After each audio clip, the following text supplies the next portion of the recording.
to the last, but by far the greatest chapter in the drama of the budget and our strategy.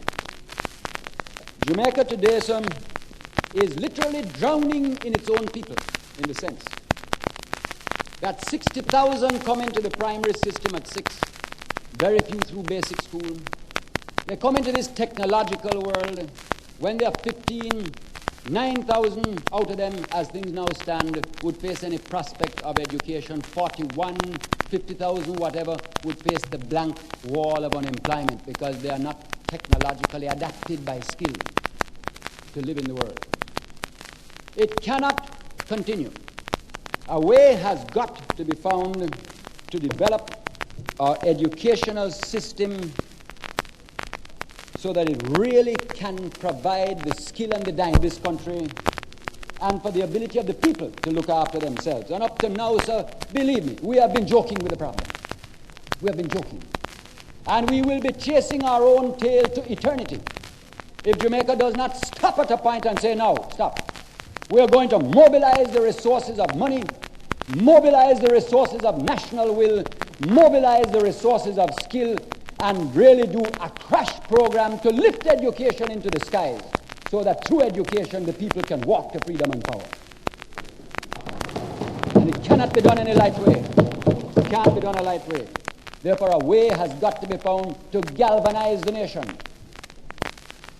I want Jamaica to pause and take careful heed now, because we are at a moment of watershed in our history. We're going to turn the educational system and make it begin to sink. Let me talk about some of the easier parts first, and then we'll come to the biggest part in the end. We require that children wear uniforms. Very often mothers find it very hard to supply the uniform. And there is a little program now been running in the ministry where about 11,000 children a year are supplied the material for a free uniform. And the mother makes it up, so there's a little self-reliance, a help, and so. But the mothers are under pressure generally. And therefore, beginning this year, we're announcing a total program in which the government of Jamaica will be undertaking in 2 stages the responsibility for supplying the material for a uniform to every child in the primary system of Jamaica. And now we come to the more important stage.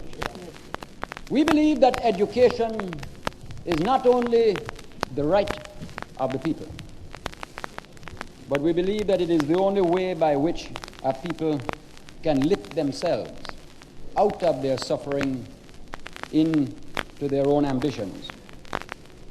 And therefore we do not believe that children who have had the skill to fight their way through the system should have to pay to go on to supply us with the skills that we need.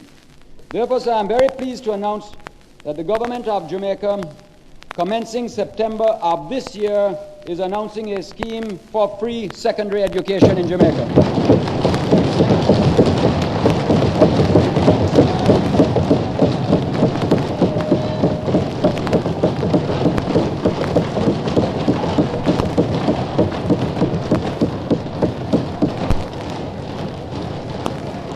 This year, September, all school fees in secondary schools in Jamaica will be abolished, and next year, September, all other fees such as games fees and the other kinds of fees will also be abolished and will be available free.